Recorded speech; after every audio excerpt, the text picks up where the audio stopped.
আলাইকুম। আজকে আপনাদের সাথে দ্বিতীয় পর্ব নিয়ে চলে আসলাম। তো কালকে দেখিয়েছিলাম আমি একটি সমস্যা হয়েছিল ফেনাযুক্ত পায়খানা করতেছিল। তো আজকে ওই সমস্যাটা নাই। আজকে দেখেন পাতলা পায়খানা করতেছে। এই যে এই ধরনের পায়খানা করলে এটাও একটা সমস্যা। এই যে দেখেন, এইখানে দেখেন, এই যে স্বাভাবিক পায়খানা এরকমটা হবে না, সবগুলোই মোটামুটি পাতলা পায়খানা করতেছে।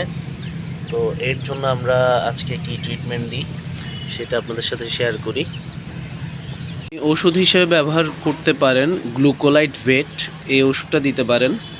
এটা আপনার 1 গ্রাম ওষুধ 1 লিটার পানিতে দেয়।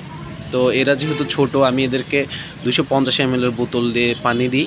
তো ওদেরকে ওই পরিমাণ আপনি দিবেন আর কি, মানে 1 গ্রামকে 4 ভাগ করে 1 ভাগ দিবেন। এটা হচ্ছে একটা, আর একটা হচ্ছে অ্যামোডিস ভেট। এই ট্যাবলেটগুলো, একটা ট্যাবলেট দিয়ে আপনি 5 লিটার পানি গুলাতে পারবেন। তো যেহেতু আপনি বাচ্চাদেরকে দিবেন, তাহলে আপনি একটা ট্যাবলেটকে 5 টুকরো করে 1 লিটার পানির সাথে 1 টুকরো দিবেন। গতকালকে আমরা যেটা শেয়ার করেছিলাম, এখানে আরও একটা সমাধান দিচ্ছি আপনাদেরকে।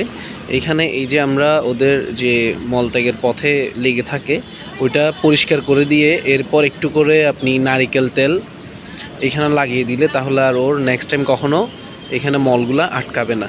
এটা একটা সমাধান। হ্যাঁ, এটা আপনি করতে পারেন। হাত দিয়ে পরিষ্কার করে দিবেন ভালো করে, গরম পানিতে কাপড় ভিজিয়ে এটা পরিষ্কার করে দিয়ে এরপর একটু যদি তেল লাগিয়ে দেন তাহলে আর এই সমস্যাটা হবে না। আমরা আপনাদের সাথে এখানে 2টা চিকিৎসা শেয়ার করেছি। একটা হচ্ছে মুরগির বাচ্চা যখন পাতলা পায়খানা করবে তখন আপনি কী কী ওষুধ দিবেন। এরপর আরেকটা সমস্যা ছিল, যেটা মুরগি অনেক সময় মলত্যাগ করলে ওদের মলত্যাগের জায়গাটা বন্ধ হয়ে যায়, তখন এই ধরনের কাজটা আপনি করবেন। এখানে গরম পানি দিয়ে ভালো করে পরিষ্কার করে সেখানে একটু করে যদি আপনি নারকেল তেল অথবা সরিষা তেল লাগিয়ে দেন তাহলে সেটাও ঠিক হয়ে যায়। সেটাও আপনাদের সাথে শেয়ার করলাম। নেক্সট আমরা ভিডিও আনবো এদেরকে VCRDV ভ্যাকসিন দেওয়ার একটা ভিডিও।